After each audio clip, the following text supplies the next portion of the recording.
Realer than real.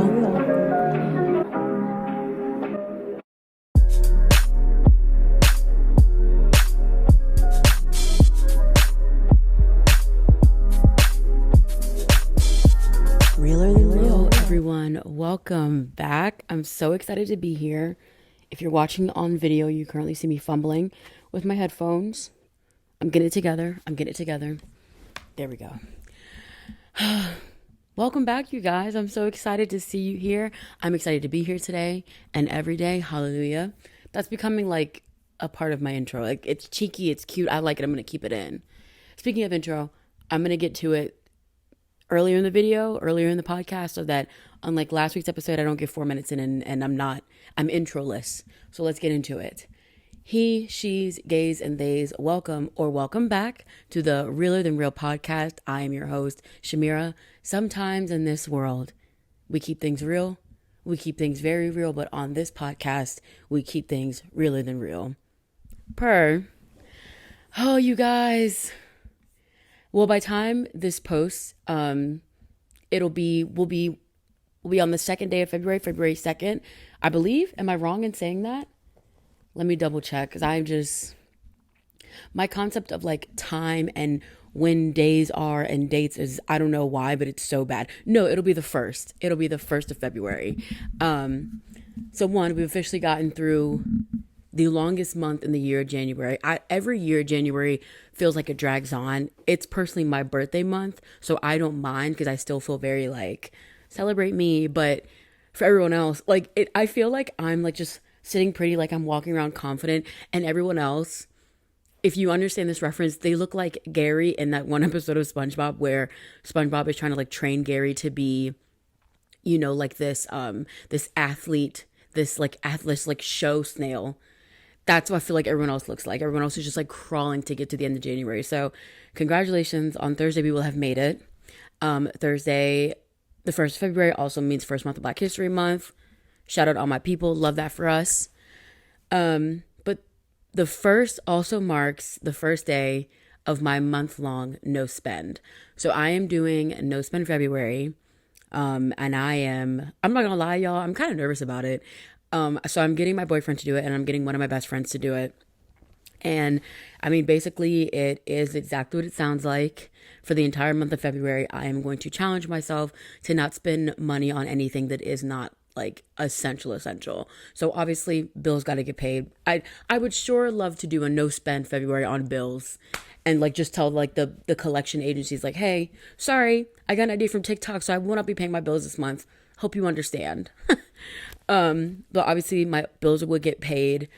And obviously I will be feeding myself, buying groceries and stuff. But my main rules are that no more, like silly little Amazon purchases. If you have followed me on TikTok before the podcast, you would know that like I had a moment there where I was constantly doing Amazon hauls and just showing what I got from Jeffy B. Now I will say I'm a big proprietor of returning things. If I don't need them, if they do not serve their purpose, they will absolutely get returned. But with that being said, I mean, I did keep a lot of stuff as well. So the main thing will be no, like frivolous Amazon purchases. And I'm just trying to like figure out like what is an actual need. Obviously, like there are certain things, like some people would argue that paper towels are not a need. People would say, just use microfiber towels or X, Y, and Z. I'm going to commit to like, if I have a constant need for them, I use paper towels like for cleaning and stuff. I know it might not be the most sustainable, but there are certain things, like for me, paper towels are more useful than microfiber cloths because I don't have a washer and dryer inside of my home. So let's say if I'm cleaning the toilet, we all know how gross toilets can be. So if I use a microfiber cloth on that, then I have to put that cloth in the dirty clothes. That's just something else that adds up to me having to go to the laundromat sooner, So everybody's situations are always different. And that's also just another like tangent. When we talk about sustainability, and I've been talking to one of my friends about this, and eventually, yes, everyone keeps asking me, am I going to have guests on the podcast? First of all, am I not enough for you? Are we just not having fun with you and me? Why do you want to bring someone else around? Why do you not love me as much as I thought you did? But anyway, yes, I will have guests on it. And one of my friends is super big into sustainability. And I'd love to have her on to talk about that. But something about sustainability is we have to look at the excess the accessibility portion of it. I think a lot of times people think people think sustainability looks the same for everybody, and it simply cannot.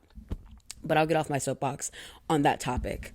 But yeah, I think right now I'm just trying to like figure out like what is a necessity. Like, let's say I run out of a primer.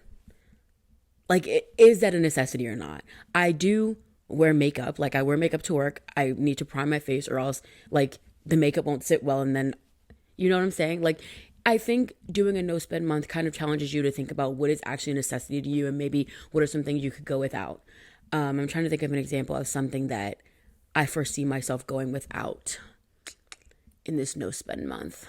And that's the difficult part. And I need to figure that out very soon, because right now I'm recording this podcast on Tuesday, January 30th. So I have a hot 2 days to figure out what I'm going to spend money on and what I'm not going to spend money on. I know things like candles. I own a lot of candles. I will say, even though I'm someone who loves, I just love things and such, I can admit, once I like looked at all my candles together, I was like, okay, you are not buying another candle until you have one left.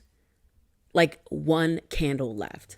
Like, I've acquired so many candles. And I live in a studio apartment. There's only so many candles you can burn at once before it's like, girl, this is a fire hazard now.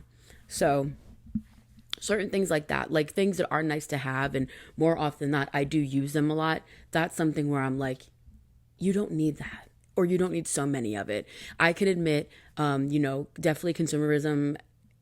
I think, there's two sides of it, because sometimes when I hear people talk about it online and they're like, TikTok is so toxic, it's teaching me to buy these things, and TikTok convinced me to do this. And I know the phrase like TikTok made me buy it, that's just kind of like a marketing phrase, but for some people, I guess it really is reality. If you open your TikTok and you're constantly seeing people with like these like just elaborate, maybe that might not be the right word, but like people have these expansive collections of all of these perfumes and body sprays, you're going to think, oh my God, wait, do I not have enough? And that's personally a trap that I've fallen into. I was at one point buying a lot of body sprays and a lot of different perfumes. And I think, one, I'm a person, I like to layer up a lot of scents. So I can justify it that way. I don't just like to smell like one thing, but I also think but I'm not saying that like head to toe, it's like 10 different scents on one body, but I might be like 2 or 3 things.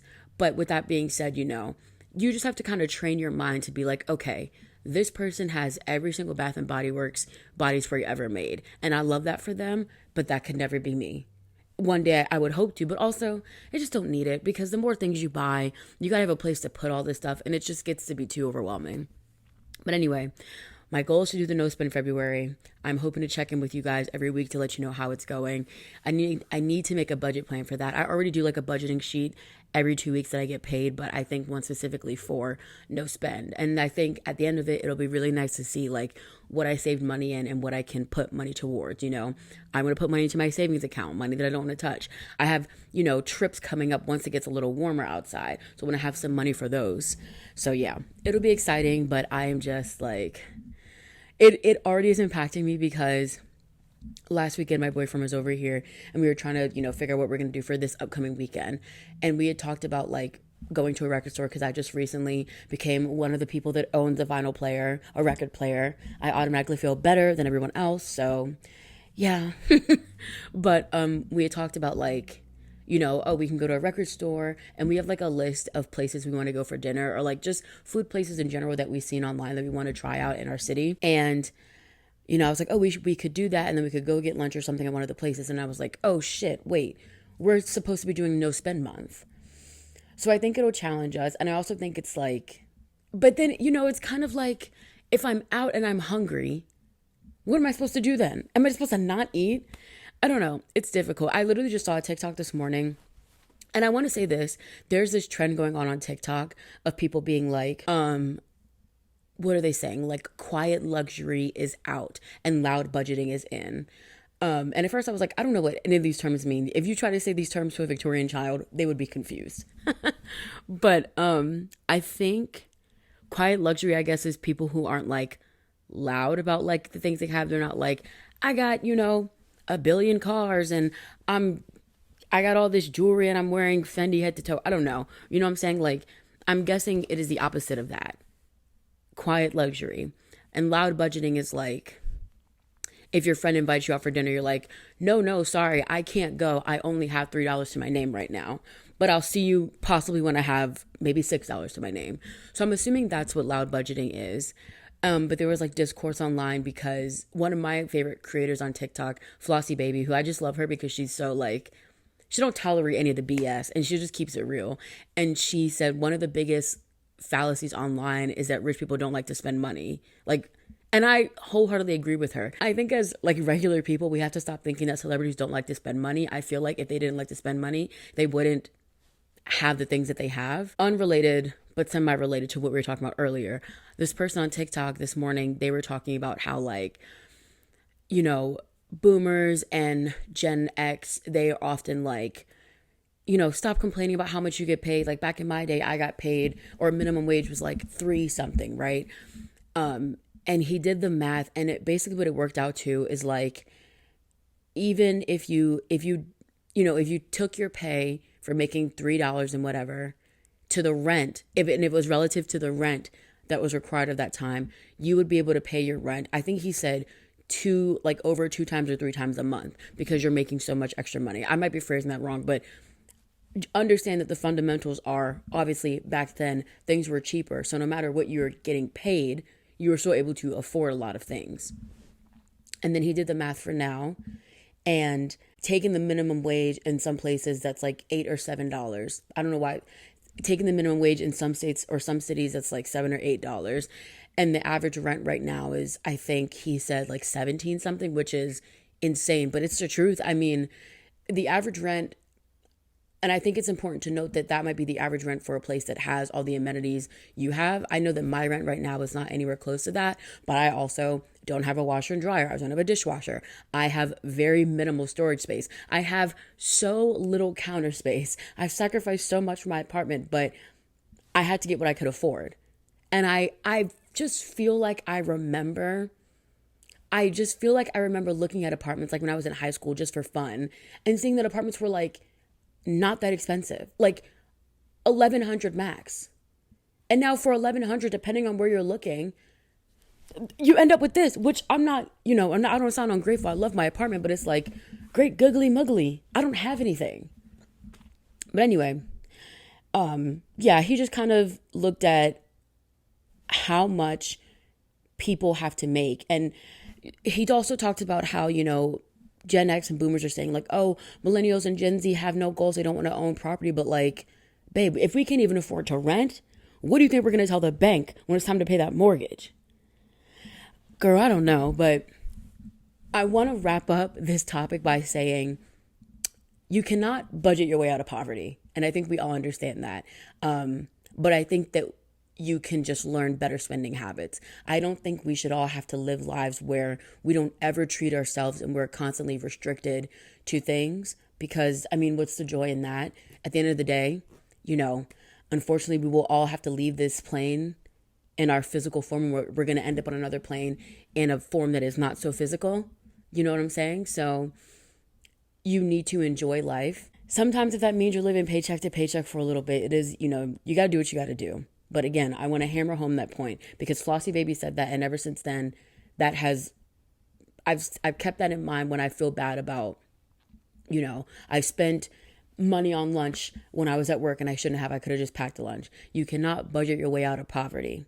But my spin on that is, but we can all stand to just learn how to save a little bit more money here and there by challenging ourselves to really look at, what do we really need to be spending money on? And I've developed some tips, and I'll share those with y'all another time, but I have a lot of juicy topics for this podcast, so I want to get on into it. But I saw this TikTok from a creator. I do not know his username. I want to make sure I give him credit. We don't ever want to take credit on this podcast. Let's see. So his TikTok name is Not Wildin', and he is someone who I just really enjoy his content. He does a lot of like what I can only classify as like, he does a lot of political commentary on things, but I would just say a lot of like social commentary, kind of like philosophy and things like that. Like that's how I would describe him, but I really like him. I just like hearing him talk. But a while ago he made a video talking about how he had heard a question and it's kind of stuck with him and he's been asking all his friends. And the question is, what are the immutable parts about you? And, you know, a lot of people will just name things like, I'm trying to think of the example that he used in his video, like to explain it for people that want context. It's not to name the negative things about you. You know, people will say like, oh, you know, I'm too loud, or I do this too much, or maybe I swear too much or whatever. It's not to focus on these surface level things of like, the first thing I think of is like, I know there's a trend right now on Instagram, like an Instagram story thing where people are like, one thing, or not my alarm going off. Hello. It's like, because it's based on a TikTok, and I think it's like, so the setup is, I'm Shamira, of course I'm gonna insert whatever. And it's not that, because even then I think those can still be kind of surface level. The way that he described it in his video was, if you were going through like a really tough time and it like involved like you were having this identity crisis and you needed to remember some things about yourself that would ground you back to who you were, what would be those things? And that, I just think that's such a good question. It involves such a level of introspection that I don't think we get to do enough. You know, I know that journaling is really big now, but if you're like me, again, when we go back to frivolous purchases, I was influenced by TikTok to buy this to buy this self-guided like journal book. And it's, I mean, if you have a TikTok or you just run into anyone who has an Amazon storefront on any social media platform, they probably have this book in their storefront, but it's a pink journal book and it's called Feel Your Best. I got it because it was pink. I'm not even gonna lie. I got it because it was pink. And I have it sitting right here on my coffee table because it's pink and it's cute. But when I first got it, because I've been wanting to do something intentional like that. I feel like ever since I lost my mom, I've been looking for like something just to make sure that I'm checking in with myself.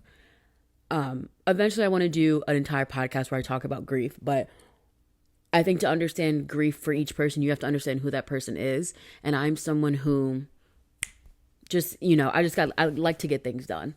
Just get things over with. I will feel how I feel eventually, which often ends up to meltdowns, but this is not a therapy podcast. But, you know, I'll feel how I feel eventually. I want to get things done. And so knowing that about myself, I wanted to start journaling so that I could, you know, if I'm not going to tell people how I feel all the time, which is actually not true, because my Finsta, you know, if y'all are here, what up? Y'all know everything about me. But, you know, if I'm not going to constantly check in with people all the time, if I'm, you know, whenever people ask me how I was doing when it was still very fresh to me, I would just say, you know, all things considered, I'm doing okay. I'm here. You know, I was going to therapy for a little bit, but we didn't talk too much about grief. So if I found that if I wasn't going to be doing those things, maybe I wanted to start journaling. But the book, it just has such surface level journaling things. What are 3 things that you want to, like, you know, which, like, those are fine. And for people who don't think about those things often, those are good places to start. But I'm someone who, I'm always thinking about those things. I'm always like, who are people in my life that I want to make proud? What am I, when I wake up every day, who am I waking up for? You know, things like that. I'm always thinking about that kind of stuff. So this question, what are the immutable parts of you, is such a deep question because it allows you to be very introspective with yourself, but it also allows you to celebrate the parts of yourself.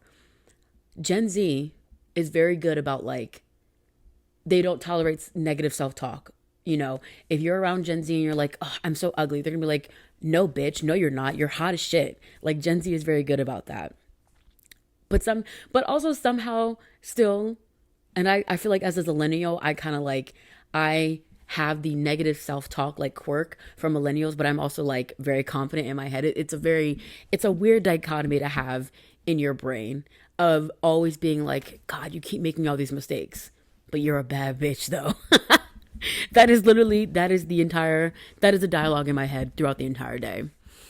But I think it's important because negative self-talk, you know, whether you do it as like a joke or you actually mean it about yourself, this question allows you to look at the parts of yourself that aren't these big elaborate characteristics, but just simple things that are very true to your character, and allows you to celebrate them.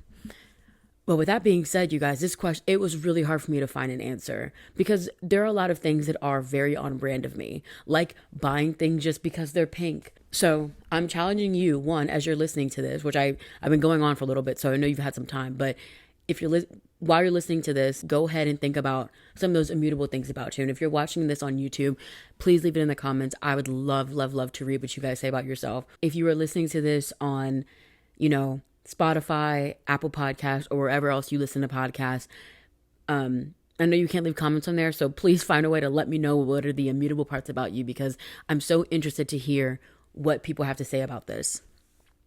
But I would say one of the most immutable parts about me is that I will listen to the same songs over and over again, and I will listen to them always as if it's my first time listening to them. I do that more often than not, and it is something that is so just like innate in me. Like, for example, on my way home from work today, I was listening to just like my on repeats from Spotify, and it's so crazy because it ranges from songs that like are relatively new. I have like, I guess Renaissance really isn't new anymore, but to me it's still very new. But I have like songs, I have Snow Angel by Renee Rapp. That's a relatively new song. I have Olivia Rodrigo's songs from her album Guts. Those are relatively new. But then In Love with Another Man by Jasmine Sullivan is on there. And that song has been out for God knows how long. I feel like it's been out for almost most of my life. But every time I hear that song, I am so wrapped up into it as if it is the first time I'm hearing it. It is just from the second that she starts. It's that saltiness in her voice. If I could. And I can't even make my voice go deep enough, but just every time, like, I could be like, it could go from a Megan Thee Stallion song, right? So I'm like up in there like, real hot girl shit. And the second it switches and I hear that, if I could, I react every single time. And it's not just with Jasmine Sullivan songs. It's with anything. Put on something from Bruno Mars. Give me a, what am I trying to think? I'll say If I Knew. Yeah, that's the name of it. Yeah. From Doo-Wops and Hooligans, I believe. Put that song on. And I'll react every single time. I think the reason that is just because I have such a deep appreciation for music abilities, and just the more I listen to a song, the more I'm able to spend more time with it, and I just have deeper and deeper meanings. Like, just recently, I've been listening to Heated for a while, like Heated by Beyonce, obviously, duh. Fan me off, I'm hot, hot, hot, like stolen Chanel, lock me up in jail. But I feel like only very recently, obviously the part where she's like, the ending part where she's like rapping basically. There's a part where it's like, it's a background vocal, and it's, I'm not even gonna try and embarrass myself by doing it, but it's like, and it's that, wait, that kind of sounded kind of good. Oh, I can't wait to listen to that back. I feel like I kind of ate that up. Shut up, everybody, shut up right now. I feel like I ate that. Beyonce, I'm just saying, when you're ready for Act 2, call me for a background vocal, babe. I got you. I was in choir once. But anyway, I had only just recently heard that. I've been listening to Heated for a while now, but I'd only just recently heard that. And when I have those moments with songs that I listen to over and over again, it gives me a reappreciation for the song. I love discovering new parts of songs that I listen to all the time. Like when I'm listening to Bruno Mars songs. 24 Karat Magic is one of my... The alarm is going off again. Shamira, stop. But 24 Karat Magic is one of my favorite albums. And on... I keep... Did he name it the same thing as the Jackson 5 song? Because I don't want to say it wrong. Is it Too Good to Say Goodbye? I feel like it is. Hold on. I need to just make sure Yeah, Too Good to Say Goodbye. His ad-libs, his ad-libs on that outro verse. Something about Bruno Mars is that when we get to that last chorus of the song, what he is about to do vocally is going to be so ridiculous. And I mean in a good way. Like, on this, it's really good. I'm trying to think, Put on a Smile from An Evening with Silk Sonic. Oh my God. Mind you, these songs have been out for forever, and I'm not thinking about them in a nostalgic way. Like, I talk about these songs as if they are new. There are even Whitney Houston songs that I like. There's In And I have nothing. And I think it's just because I listen to the live version a lot. So when I listen to the studio version, I like am also listening to that in my head. But it's just like, there's parts in the second verse, like going into the chorus. I never knew. Like there's just, the more you listen to it, the more you appreciate these smaller moments in the song. And I just get like reinvigorated by what is going on.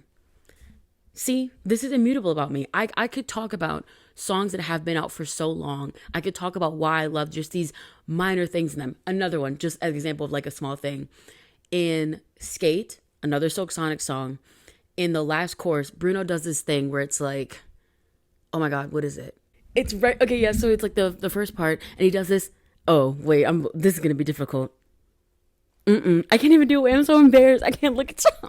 I feel like that one friend that's like, I can sing, just don't look at me. This is gonna be so hard. I can't do it.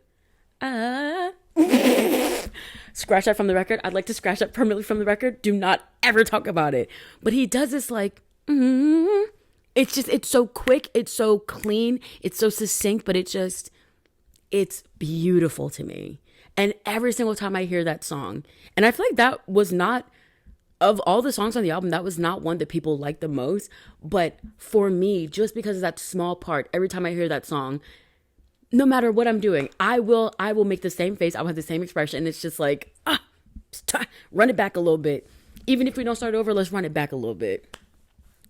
So I would say that's probably one of the most immutable things about me. That is one of the things that is most innate about who I am as a person, is that no matter how many times I've heard the song, I will always enjoy it. I will always vibe with it as if it's like a brand new favorite song of mine. And it's because I have a love and appreciation for music. I love the smaller things that an artist does to set them apart. And I love just the bigger all over things. You know, there are certain things in songs that like create the overall beautiful parts of a song. Like the overall production of In Love with Another Man is so beautiful. Like I'd be hard pressed to find someone who said, I don't like that song at all. But there are just some little things that she does that stands out to me. And that's why whenever I hear that song, it feels like I'm hearing it for the first time, because I'm just so impressed by it over and over and over again.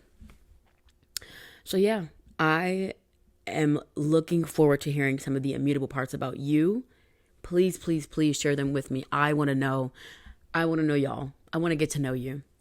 Can we talk? I'm done singing. I'm not going to embarrass myself anymore. I'm going to take a quick break and we'll be right back. I'm so excited because like I said last week, I started watching Pen 15 and I want to let y'all know I finished it.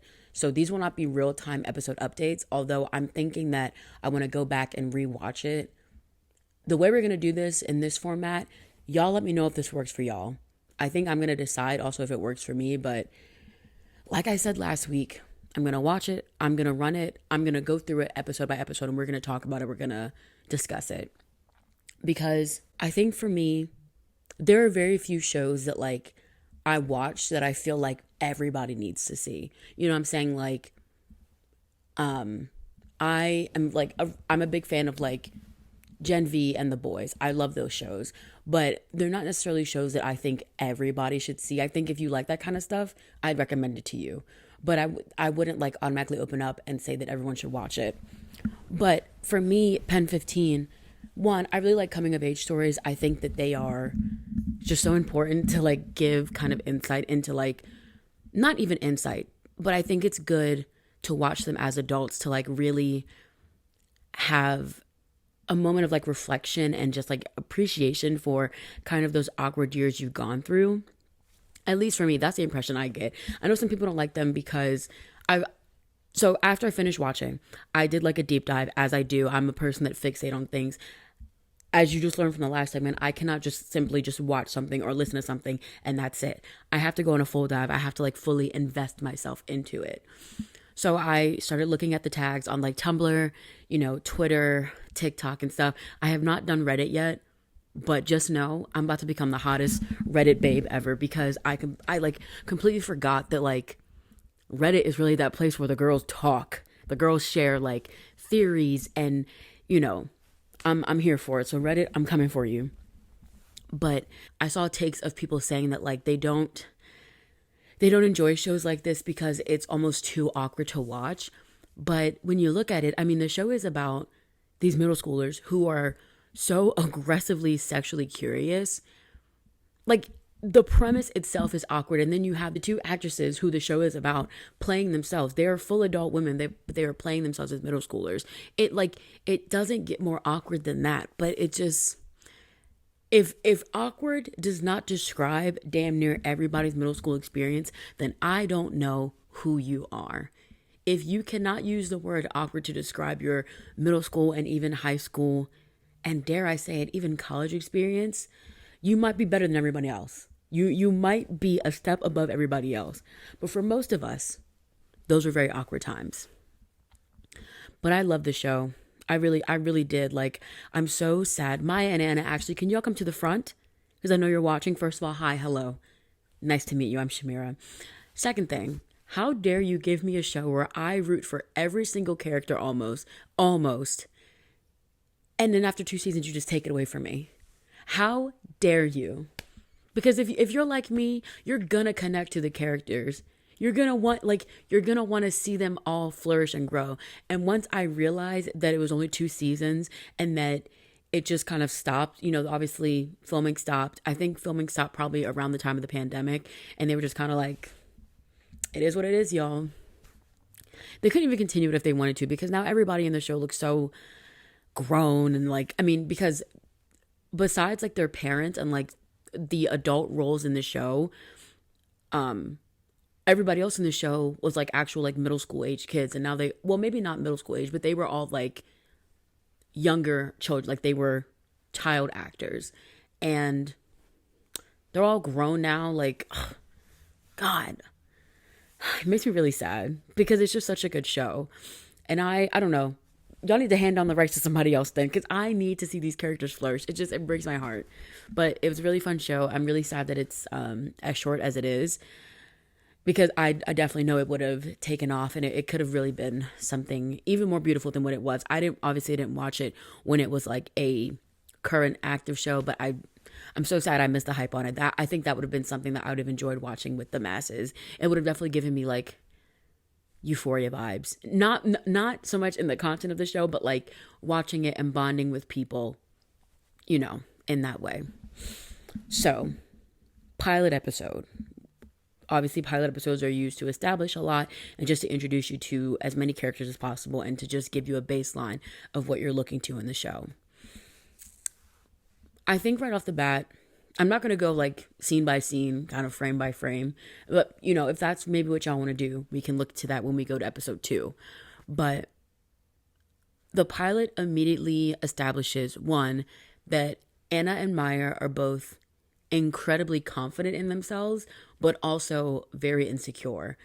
And like when you look at that on paper, you have a character that's like that. You're like, that's a weird dichotomy, but it makes sense. They're middle school girls.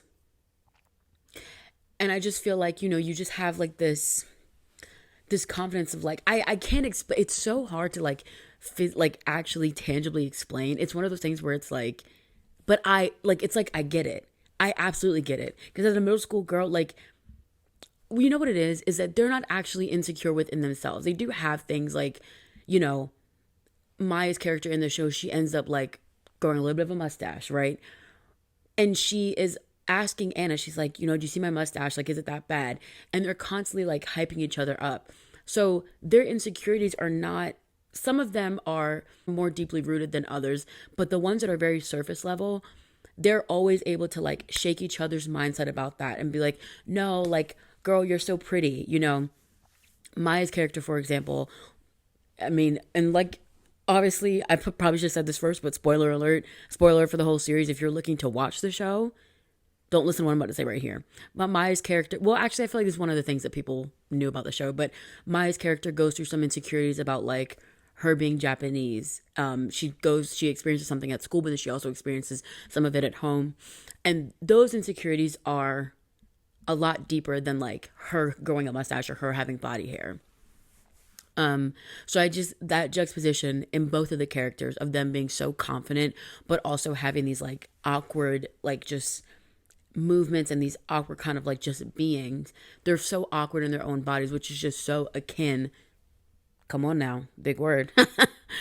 So akin to that middle school like girl experience. It's done so fabulously because there are certain parts of the show that I'm watching, and for example, there's a thong that's introduced in the show, and the confidence that the thong gives them, I even found myself being like, work it, bitch, like, yes, wear it, queen. But then it's also like their confidence is coming from this thing that they think makes them look more mature and like gives them like more of a sex appeal. But even in that of itself, they're so insecure that they think that this thing, this underwear, is like making them hot. Like it's so well layered and it's so well written. I love that about the character. So the pilot establishes that they have this dichotomy in them of having very like high egos of themselves but still being very insecure. It also establishes their friendship really well. Maya and Anna, you know, they butt heads. Friends do that, I think, and the way that they argue about things, I think, is very like, you know, petty stuff, but when it comes down to it, they are truly, truly, truly the bestest of friends. In the first episode, you know, their biggest thing is like they're coming into school, they're going to see all these hot guys that, you know, are growing up in the 6th grade and now they're all going into 7th grade. And the biggest thing for them is that when they come back, they're so focused on like how different everyone's going to look and they want to look different too. And in the opening episode, Maya, she can't fall asleep the night before school. And so she like gets out of bed, she pulls up this magazine and it has the actress, oh my God, Sarah Michelle Gellar, I think is the name. And so Maya decides to give herself a haircut and she tries to give herself layers. And this experience is so tangible too, because if you have ever been a young child playing with your hair, putting the scissors in your hair, you already knew. I knew how bad it was going to be because I've done that before. I remember once, for whatever reason, I had this wide tooth comb. Oh, it makes me cringe of how stupid this was. God bless me as a child. I wrapped the comb up in my hair as if I was curling it. Mind you, this is a comb, not a hot comb, not anything like that, but I wrapped it up. Surely couldn't get that comb out. Surely could not get that comb out. Surely did have to cut half of my hair. What side was it? I think it was my left side. So if you're watching this on camera, my hair was probably just a little below my jawline, right? I wrapped the comb up to here. For those of you who are listening, I'm pointing to my temple. I had to cut the entire left side of my hair up to my temple because I wrapped a comb into my hair. So when Maya pulled out them scissors, I said, well, I know this is going to end badly. But also I knew that her character had the infamous bowl cut bob. And what's her name, B.O.B., so they calling her Bob. She had that bob. Her bob was kind of fire. I'm not going to lie. Yo bob is fire. But, you know, she cuts her hair. And because she wants to focus so much on being... Well, no, actually, she cuts her hair into layers. Her mom then sits her down because obviously Maya is an Asian character. Bowl cuts are very synonymous with Asian culture. Her mom sits her down. She puts that bowl in her head and she cuts her hair into a bowl cut. And obviously, it doesn't look good. Like, it's a bowl cut on a middle school girl. It's not giving what it needs to give. But and Maya's very upset about it. You know, her brother's making fun of her. Shout out the actor that plays Shuji. I sounded like Rick Ross just now. Ew. Oh. He's also in the new Avatar. I don't know the characters that he's playing because I didn't watch the animated Avatar when we were all growing up, but he's in the new Avatar, so that's good, fun, and fresh. Anyway, the actor that's her brother, he makes fun of her. Like, she's very insecure about it. So the first episode, they're getting into Anna's mother's car because she's the one doing carpool for them. And she gets in and she's like, oh my God, like, I hate it. Like, I don't like it. And Anna, just being the friend that she is, she's like, no, it looks so good. Like, you look so different. You look so mature. And that is the first example of their friendship because, like, the show writers or the show does a really good job to make these girls look very different than the other middle school girls. Like, they are supposed to look very awkward. The women that play these characters are, you know, outside of the show, they're very beautiful women. But in the show, it does a good job of, like, making them look, I won't even say less attractive, but, like, they do a really good job at setting them apart from the other girls. Like, the other girls, they have barrettes in their hair. They're wearing, like, little bits of makeup. Their clothes fit them a little bit better. Like, a lot of times in the show, Anna's like a taller girl. So like a lot of her clothes like don't fit her as well. Same thing with Maya. A lot of her shirts are too small. She has like high waters and stuff. So the show does a really good job of making that like the show wants you to acknowledge that these girls are not as mature, not as I don't can't think of a better word, but they are just not on the same level as the other girls. But even though they know that, they still always gas each other up. They're always still supportive of each other. Again, in this first episode, Maya, the boys in her grade, they end up playing a prank on her, being like, oh, Brent loves Maya, Dustin loves Maya. And then ultimately they find out that it was like a big joke, and they end up calling her UGIS, UGIS, which stands for ugliest girl in school. Very cruel, like just so cruel. That I cannot imagine in middle school. Obviously, I remember my middle school days. I remember that all the boys, like they would rank all the girls or whatever. So stupid. But to be called UGIS, like, them is fighting words at this point. Somebody, yeah, we knucking, we bucking, we ready to fight. Those are fighting words. But Maya finds out that the two boys that she's super attracted to are now calling her the ugliest girl in school. So she's crying in the bathroom. Anna's trying to comfort her, and she says one of the most like iconic lines of the series, or maybe just of that season. But she says, like, what does she say?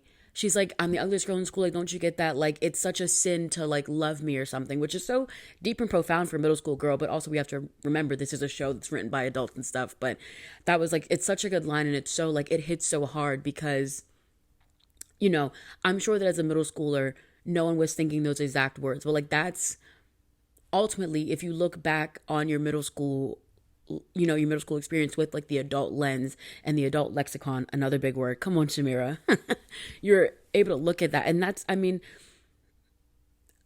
to be able to express that, like to be able to kind of get that from being called the ugliest girl in school, like in the grand scheme of things, being called the ugliest girl in middle school is like not the big deal. But at the time, it feels so catastrophic that her saying that, like, oh, I'm the ugliest person in school. Like, it's such a crime to fall in love with me.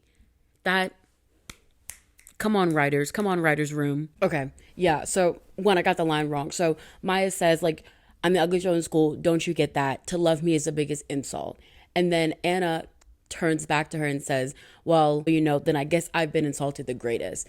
They will always be there for each other. And that is something that's like so comforting about it, because, even when there are instances of like the popular girls only want to talk to Maya right now, or they only want to talk to Anna, or even like later on in the seasons, they make this friend who like tries to put this divide between them. It's really, really weird.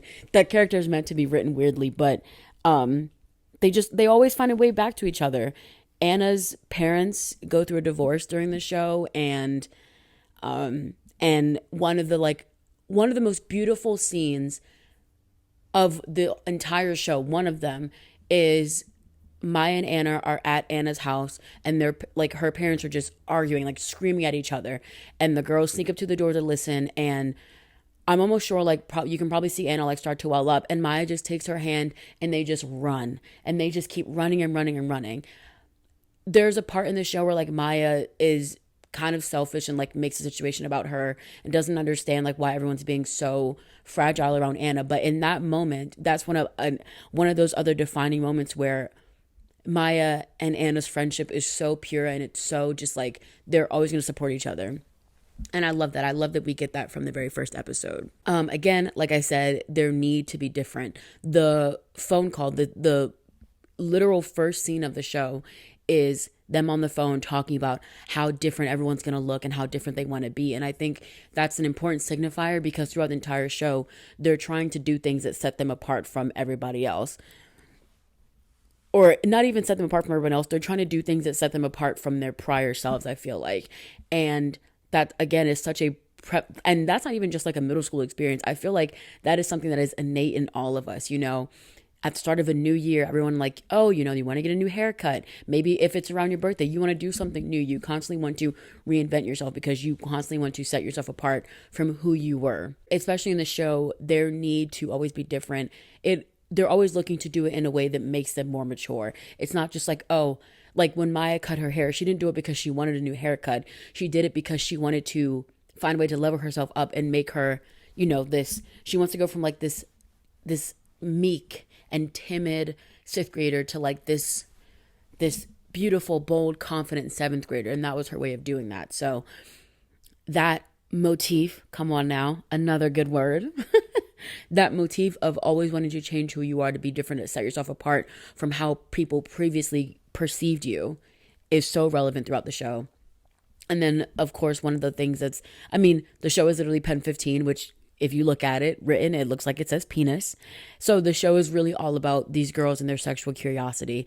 Maya's character is by far, I think, Maya's character reminds me of a character that I would see on Big Mouth. Like, the way that her character is so sexually curious.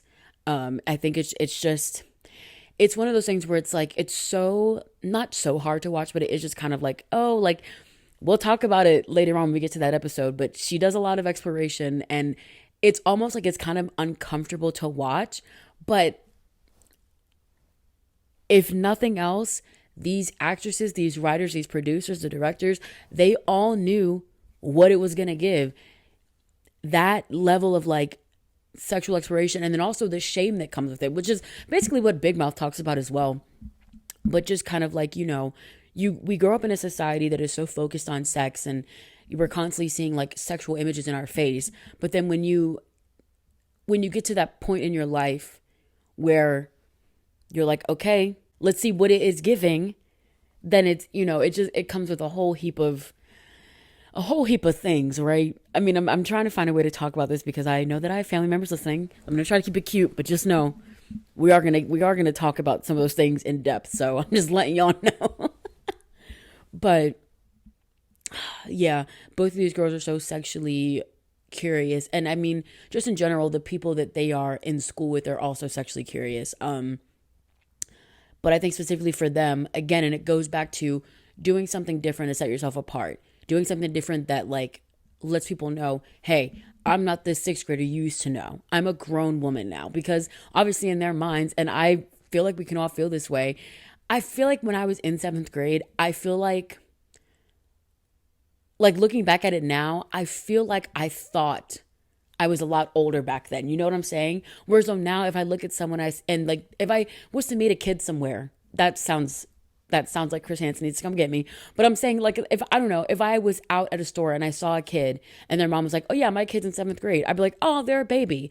But I feel like when I was in 7th grade, I did not think about myself as a baby. Like, because I was probably maybe like 13? I don't know. I have no idea. No concept of time, age, anything like that. But I just feel like I thought I was more mature in that time. So obviously to them, 7th grade is like, it's a big deal for them. It's like that adult age. So the show is it's so good. I'm so excited to get into it. I really think it's the perfect show, and I'm so sad that it's only 2 seasons. But for me, this show is, what it represents to me is just, it's looking at those awkward moments we had in our life and almost not even romanticizing it. It is saying, this is the truth. This is really what it gave. And I don't think you can appreciate how you get somewhere like in your adult life. I don't think I can be appreciative of my adult life if I cannot look back on all of my most cringy moments and say, that happened. I fully embraced it at the time. I look back on it now and I'm embarrassed, but it has made me the woman you are listening to or looking at in front of you today. So I genuinely love this show. And, if anyone has any other recommendations that are kind of the same vibe, I think I'm going to start Broad City next, because I love like a wacky kind of like lady-led comedy. So I think I'm going to do Broad City next. But Pen 15, great pilot episode.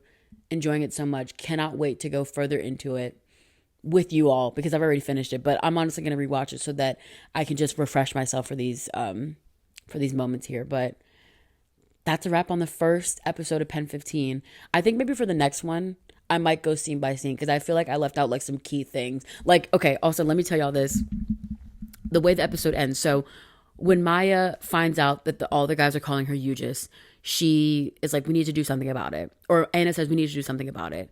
They go to Maya's older brother, Shuji, who I'm assuming that he's in high school. They go to him and they're like, we need you to beat these guys up. Shuji's not going to beat them up because he's in high school. They're in middle school. He doesn't want to get in trouble. So he's like, okay, I'm going to show you how to bitch them out. So he's like, tell me some things about them. Tell me some things about this guy that, called you this. And Maya says something about, she says like, I think she talks about how, is this inappropriate to say? I mean, whatever. The show itself is inappropriate, but she talks about how Brant, I guess, like, got a circumcision, but like all of it didn't come off. I guess it was a bad circumcision. And so he gives her an example of what to say. So she's like, okay, perfect. So then she goes back to school and she tells everyone, she's like, after school, I'm going to bitch Brant out. Like, I'm going to bitch him out completely. So then after school, they're like, it's Brant and like his two friends in the background. And then Maya and Anna's like hyping Anna up, or Anna's like hyping Maya up, like rubbing her shoulders like it's a boxing match. And at first Maya's like, she's shy. She's like saying things under her breath. She's stumbling over her words. But eventually she picks up speed and she says the insult like verbatim how her brother Shuji tells her to say it. And then Maya, in just true like cringy Maya form, like the way she just take things too far all the time, she I forget the lead up to it. I forget the first part. But she eventually was like, that's why your dad died, bitch. And because it's middle school, the little boy starts crying, which he so evidently deserved, by the way. He's such an annoying, like, shitty character. I'm upset at a middle school age person for playing a mean character so well, but he just, he irks me. But Maya's mother pulls up, so they flee the scene. At the end of the day, they're on the phone talking, and Maya's like, did I take it too far? And then, of course, Anna, being the supportive friend, is like, no, you didn't take it too far. Shuji slides a note under Maya's door saying that he's proud of her. So she feels vindicated in what she did, but that's the way the first episode ends. And she, like, the whole time, I don't even think she doesn't realize it right immediately as she says it that it's bad. So she's, like, taunting and stuff. She's doing the, like, for all my, like, wrestling people out there, she's doing like the DX, like suck it motion. Like she's fully feeling her oats as she just made fun of this person in her class. She made fun of the fact that their dad died and she's living for it, and he deserved it. But great show, great episode. I would suggest following along. Next week we'll be covering episode 2, so you have some homework. Go ahead and watch the next episode. Or just, honestly, you can binge the whole series. I'm not really much of a, like, binger, but I finished the series in, I think, about a week. So, maybe even less than that. Because I started it the Thursday, I started it last Thursday when I was having my back spasms. And I finished it, when did I finish it then? Hold up. Wait, was it finished by then? I actually don't remember now because time isn't real and I have no concept of anything. Anyway, I'm going to take another quick little break and then we'll get into our last topic. Oh, you guys, this last topic is a doozy because I'm so sure that it is still developing. Last Friday, Megan Thee Stallion released her next song off of her project, which I think the album will be named Hiss, I believe. I could be wrong. And probably to this day, it is now Tuesday, I'm so sure that Nicki Minaj is still on her angry Twitter rant. And I'm tired of it. I'm so tired. There's a lot of ways I wanted to approach talking about this. For my other topics on the podcast, I literally, if you were watching here on YouTube, I've been sitting sideways looking at my computer because I have notes written. But for this, I don't have any notes written. And I couldn't figure out what point I wanted to come at with because, I have my Safari open right now. I have tabs open because I was like, maybe if I come at it from the angle of, this is not the first time that Nicki has picked a fight with someone like this. I have the complete history of Nicki Minaj and Cardi B's beef, Nicki Minaj and Lotto beef explained, a timeline of Nicki Minaj and Megan Thee Stallion's beef. But to me, it's always going to be the same pattern. I want to talk about this one from the perspective of the Barbs. Now, I don't think I would consider myself a Barb even before everything happened. I don't think I would consider myself a Barb. I did like a lot of her music, but I'm very selective about what fandoms I will claim, and I was not in the Barbs. I did like a lot of Nicki's verses, and there's one point in time where I would have said that, she literally has a line that says it. Oh my God, what song is it? Basically, if Nicki's on it, it's a banger. That might be the lyric. But the difference between this beef with Megan Thee Stallion was different from Cardi B and her or Lotto and her, is that I feel like it's going so personal. And I saw the discourse online. Oh, if y'all think this is personal, y'all don't understand rap beef, or that's just how it goes. And I remember this because me and my brother, we referenced this line a lot as a joke. When Pusha T and Drake were beefing, and Pusha T said something about Drake's friend who had some type of a life-threatening disease. Drake said it himself in his irritating Canadian accent. There are rules to this shit. That's how he sounds. But there gets to be a point where it's just too far. And now you're grasping at straws, trying to hit hard. And you're doing it in a way that is so disgusting and so just vile that no matter what you say, you're still someone who is making fun of someone who has lost their mother and their grandmother. Obviously since everything's been going on, I've been seeing a lot of Megan Thee Stallion, fan edits and stuff on TikTok. And I don't know if it was a freestyle or something, but she had talked about, or it may have been an interview or something, but it was something where she talked about how she aims to make her mother proud every day. And she prays every day that she's making her proud. And I was listening to a lot of Megan Thee Stallion on my way home from work. And in a lot of her songs, she talks about in her one song, Anxiety, which is such a vulnerable song for her to make. And I credit her because she's almost gotten to this point now where when she first came out, people hated her confidence. But now when she's trying to be vulnerable, then it's the emotions are fake and all this. Sorry, y'all, my battery died. I think that's a sign from the universe. Don't go too off the rails. You were doing good keeping on track. For those of you who do not know anything about the beef, and all the beefs are so intertwined, but my firm belief is that according to this timeline, the Nicki and Cardi beef, the Megan and Nicki beef most likely started because Megan made a song with Cardi B. Obviously, probably it's 2020. I just say everything probably happened in 2020, but around that time, came out with what is known as one of the best rap songs ever, WAP. I'm talking WAP, WAP, WAP. That's a amazing song. And obviously, years prior, Nicki and Cardi had beef all because of Quavo. Y'all know that tweet that's think of the messiest bitch you know, and it's probably a man. That is concrete evidence. But anyway, I won't even get into that.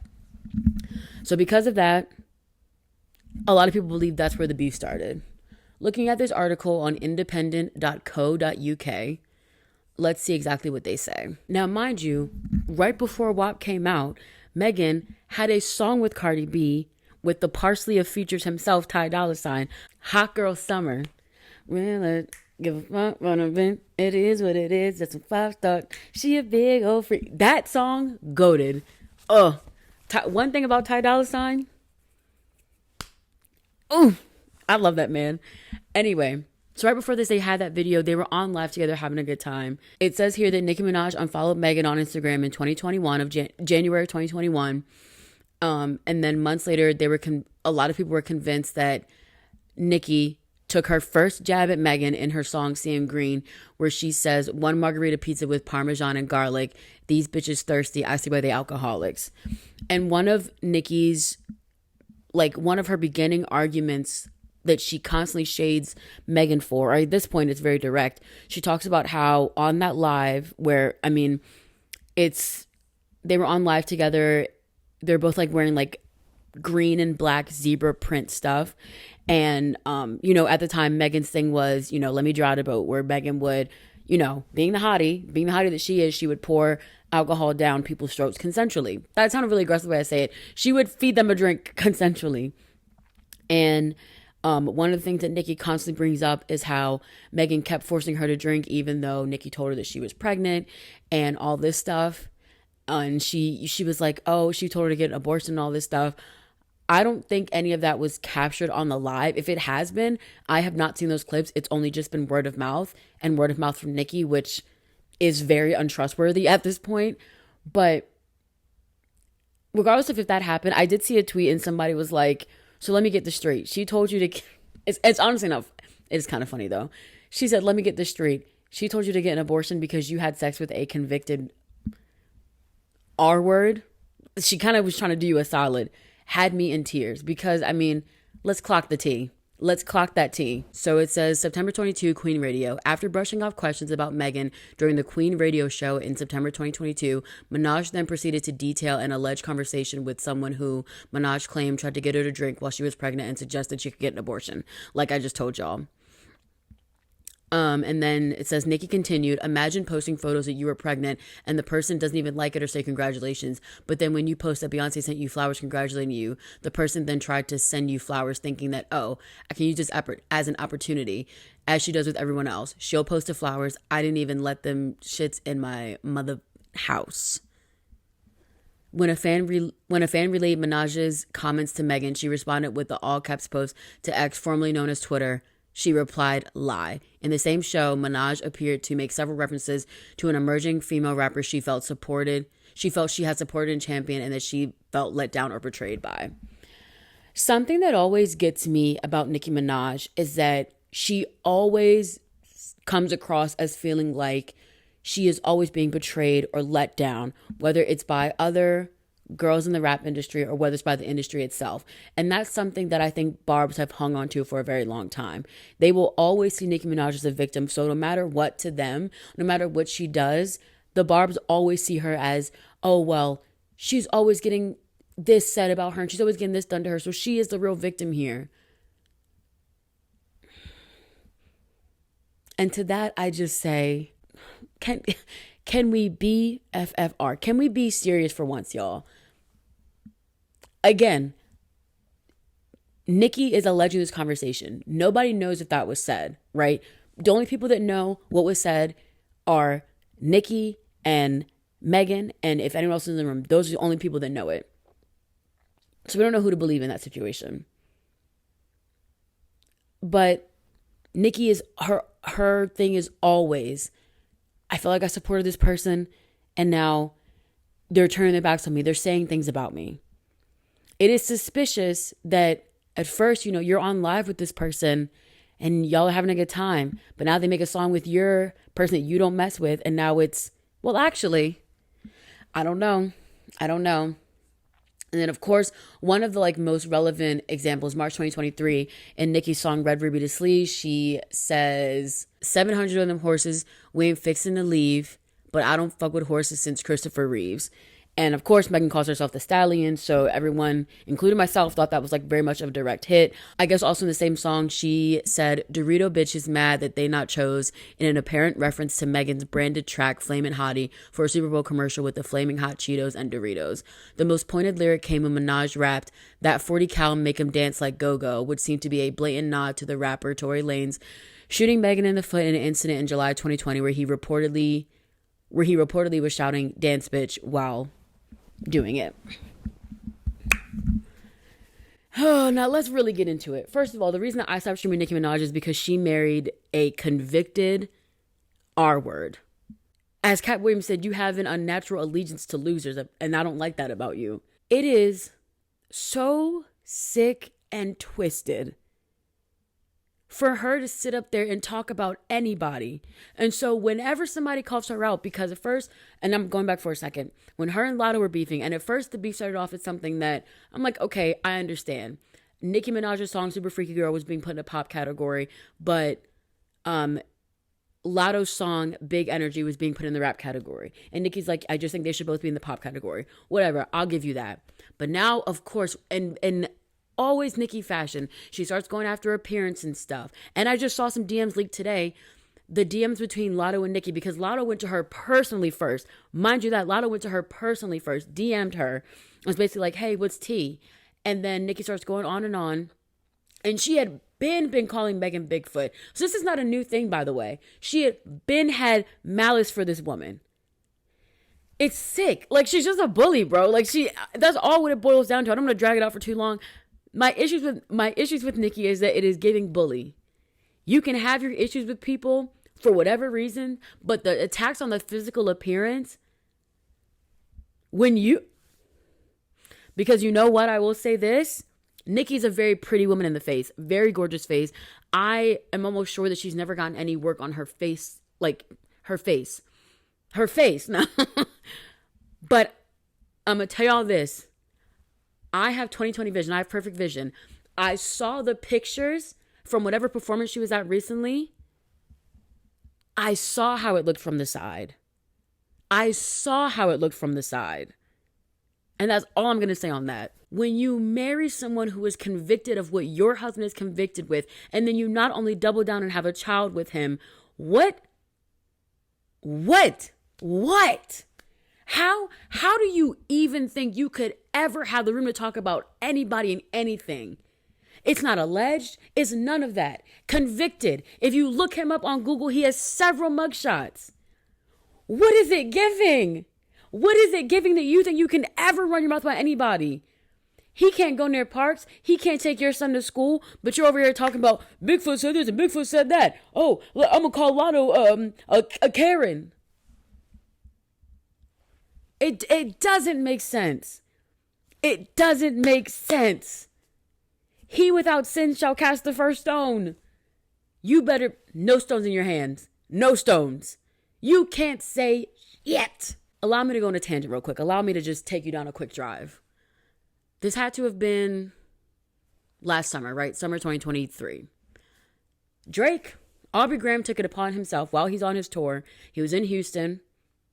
He takes a very indirect but still very shady shot at Megan. And he says something like, he's in Houston. He's in her city. Megan's a big figure in Houston.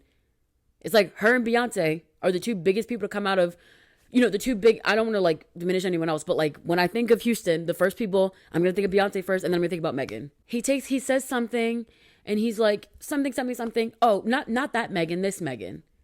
Drake, if you have something to say it with your chest. You're a man, right?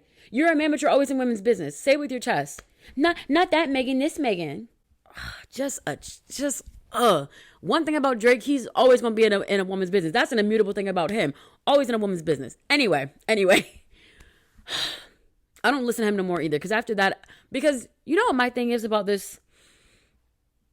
When it comes to what happened between Tory Lanez and Megan Thee Stallion when he shot her, confirmed. And I want to say this right now. I'm going to hold the mic low because I'm going to yell. The state of California took him to court. And the state of California found him guilty. Megan did not sue him. None of that. It wasn't anyone involved. Like, the state of California. Megan was called as a witness. So when everybody's sitting up here and saying, she's doing this and she's doing that, she got him sent, the state of California. The state of California. It's just, I can bring the mic closer to my face now. So when people are sitting up here, someone was shot, right? A weapon was drawn and the trigger was pulled and somebody was shot. How are we making jokes about that? Like how? Regardless of how you feel about Megan Thee Stallion, which I don't see how anyone could really feel a way about her. She's confident, beautiful, and an educated woman. Not that you have to be any of those things to ever be respected, but like she's all those three and she's always about empowering.